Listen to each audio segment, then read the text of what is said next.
how's it going? This is a video that is about a week or so late. I'll explain why in a minute, but first of all, I'm going to say one thing. Mentioned in a video a little while ago, Summerslam will mark the 1 year anniversary of this channel, which makes me bring up two things. A, what do you guys want me to do for my 1 year anniversary on YouTube? I'm looking for requests, I'm looking for suggestions, I'm looking for ideas. If you have any, put them in the box down below. Kicking around the idea of doing a Q&A, if anybody's interested. Other than that, anybody that has any decent suggestions can pop them down in the box. Also, I've told you guys a million times, I'm not going to sit there and constantly harp on how many subs I have. I'm at 48 right now. If I can bump that up to 50 by SummerSlam, I'll be laughing, and I will be, my enthusiasm for that will be through the roof. You know, most of the people I watch are in the hundreds, or some of them are in the thousands now with subs. I will be happy if by SummerSlam, which is in a couple of weeks, I have 50 subs. Just putting that out there. This is my SummerSlam fantasy card. I saw this on K.O.W. Wrestling's channel about a week ago.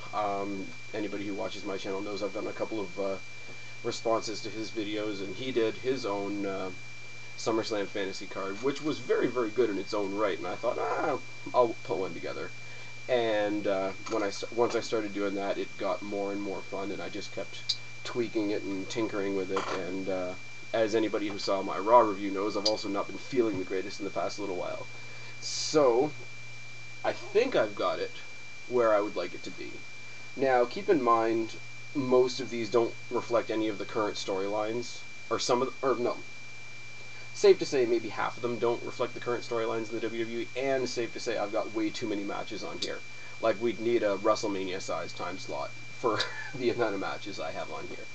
But if you'll bear that in mind, sit back, relax, grab a drink, like I already have, and let me know what you think of my SummerSlam fantasy card. Now, the pay-per-view would start off with fixing the Divas division. All the Barbie dolls, all the cheerleaders, all the divas would be banned from my SummerSlam. We would reinstate the Women's Championship and toss in the only 3 good women's wrestlers we have in there right now. That's right, a triple threat match between Gail Kim, Beth Phoenix, and Natalya Neidhart for the Women's Championship would open up the show. Then, from there, we would go on to try and revive the Tag Team division with another triple threat match for the Tag Team Championship, featuring the Usos versus Hawkins and Ryder, not the current, woo-woo-woo idiot Zack Ryder, but back either when they were a tag team on their own or back when they were the sidekicks of Edge in that brief time period, versus the Nexus, well, what's left of the Nexus, Mike McGillicuddy and David Otunga. Triple threat match for the Tag Team Championships.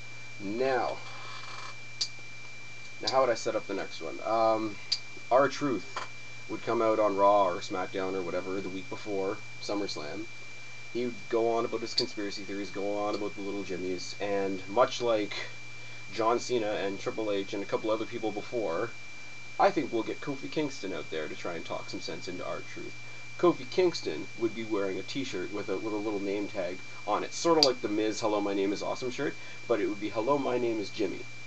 And that would set R-Truth off, and he would attack Kofi Kingston. We would have a 2 out of 3 falls match with R-Truth and Kofi Kingston at SummerSlam. What do you guys think about that?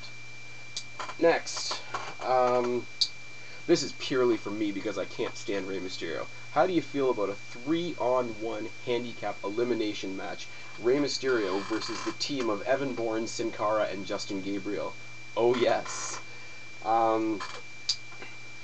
We would then have a tirade on SmackDown from Mark Henry talking about how he's dominated all the contenders for the world title, and he's dominated SmackDown, and he would overuse the word dominant, and of course out would come Ezekiel Jackson, the personification of domination, and he would say, put up or shut up, I'll put my Intercontinental title on the line if you face me at SummerSlam.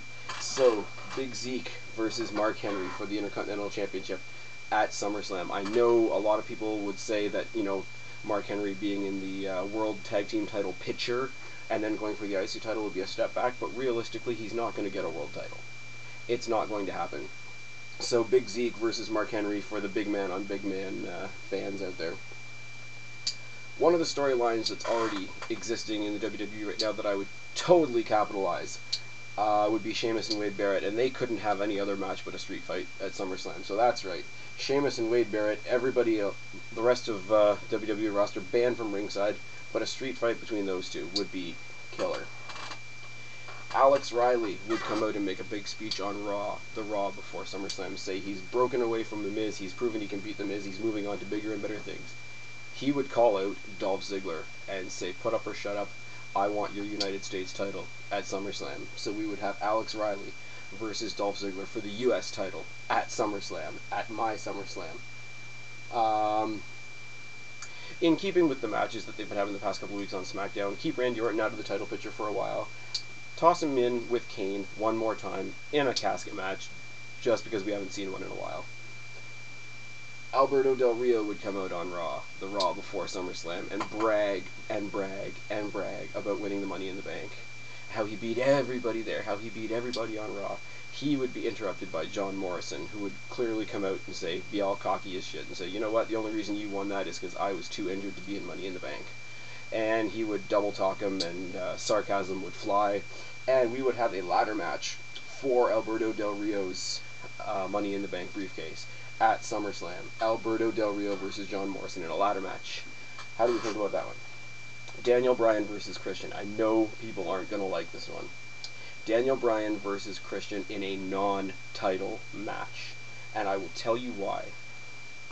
I would have Christian come out, cut a promo, shredding Daniel Bryan's decision not to cash in the Money in the Bank briefcase until WrestleMania. He would come out and say something stupid like, yeah, he's not going to cash in until WrestleMania because he hopes by then somebody else will have the belt and he's too chicken to face me. Daniel Bryan would come out and say, I'm not too chicken to fight you, I'll fight you right now. He says, and Christian would say, well, no, I'm not giving you a shot at my title. Daniel Bryan would say something along the lines of, fine, I don't even want your title on the line. I'll take you to SummerSlam and beat you just to prove that I can do it. And we'll call it a preview to WrestleMania. And that would set that one up. The very, very last one, and I'm not sure exactly how I would set it up based on what's currently going on, but it would be a last man standing match for the WWE Championship. The Miz versus CM Punk. And I don't even have to explain to any of you how awesome that would be. I know K.O.W, if you're watching this, you would love that. You're a Miz freak like I am, and CM Punk is dominating the wrestling world right now. So that would be the key match of the night. All the cheerleaders in the Divas division, as well as John Cena, would be banned from my SummerSlam, and that alone would get money. That's my SummerSlam fantasy card for you guys. I'd love to know what you think. Like I say, tell me what you want me to do for my 1-year YouTube anniversary, and if I can reach 50 by SummerSlam, I will be ecstatic. But that's all I've got for you guys tonight. I will see you later. I've been Spaz. Subscribe up there. Talk down there. Don't be a stranger. Let me know what you think, and I will talk to you guys later. Bye-bye.